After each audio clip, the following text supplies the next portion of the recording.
I've been a member of the guild for a long time, and I'm friends with a lot of other producers. I love other producers. I'm a big supporter of other producers. So, for me, I'm very optimistic about the business, although it's hard. It's hard to sustain a living as a producer. So, always I hope to inspire people and just, kind of help give any information or tools that helps them kind of do what they love and do. I mean, that's my goal. Mm-hmm. Yeah, and add a little bit more to, the idea of what does it mean to actually start with a piece of material and get it all the way to the screen, and how do you do that effectively, quickly, and well. And we're sort of new working together, but Bruna's been doing this for a long time. So I'm much older than I look. much older. But it's always great to hear from other people about what their experiences are, because sometimes you're working kind of in a bubble. Yeah, that's right. Yeah. Interestingly, it hasn't been a big difference going to a producer from an actress, because as an actress, I was working with writers on scripts and working with directors on developing material. I think it just sort of, in one way, it just sort of was more about finding material and developing it. And that's where Bruna came into my life, and we started buying books.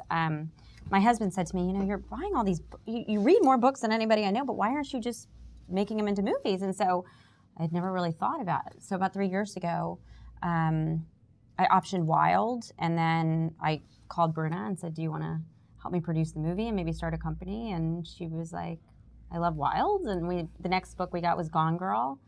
And it just kind of started like that. I mean, the way I choose material, and I think Reese is very similar to me, is we really both respond to the quality of writing, firstly. That's why I think we've optioned some very good literary novels. And then, for me personally, I always look for an interesting world and an interesting character. And obviously our company is defined by roles for women. So obviously, very importantly, we look for, complexity of character for women. So that's kind of what I look for. And very much, you just have to listen to your instincts. That they're the best thing you can always listen to. And I think we've both had very similar instincts. We haven't always agreed, but for the most part we have. We can talk each other out of something, and then we probably should be talked out of it, I think. It's important. As many women produce movies as possible. I would tell other female producers to, option material, find other writers, start telling your stories, because the only way we're going to see a difference in the marketplace and, in the actual films that we see as far as female characters and female directors and female writers is if we all just get busy and start doing things. Yeah, I mean, I agree with that. There's been so much talk lately, and which is amazing because, from talk breeds change. But, they're talking about the entertainment business like there's a, big discrepancy just in it. There's a discrepancy in our world of women in the workplace generally. So I think it's great that it's, focused on the entertainment business, but I think it's culturally there needs to be a big shift in, women in so many fields, which is why we want to make movies about women that kind of send signals to young women that they can be anything in the world. I mean, I think that's also a big part of, one of the messages we'd like to kind of put across in our films.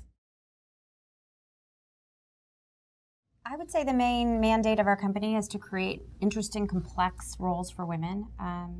In film and in television. We, you make movies about what you know. I mean, we're both women. So nobody asked Marty Scorsese why he makes movies about New York. We make movies because we're women. We make them about women, and those are the characters that understand.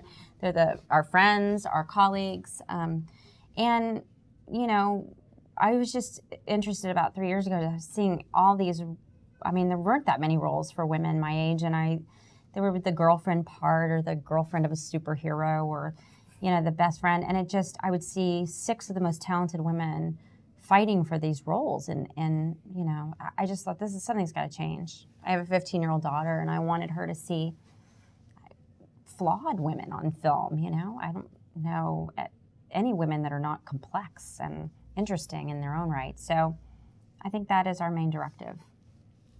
We have to put better role models, on screen for our children, not just our daughters, but our sons, obviously, most importantly. And I think, one of the things, again, that, one of the things that infuriates us actually as a company who makes movies with women at the center is that they're defined as movies for just women. And that's one of the things that we'd really like to try and shift. Because Wild, for instance, is a movie it's a human story about a very complex woman. And we've had as many fan letters from men, if not more. Probably more fan letters from men about Wild than women. Yeah. And so, And men going, I can't believe I like the movie. Sure. This was my story. No, men coming up to me Yeah. crying or writing these very long emotional letters about how much it affected them and how it wasn't a quintessentially feminine story. Yeah.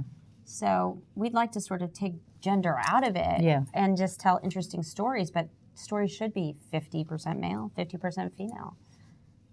And we're a little way off that. We're a little off. Little off. 40%.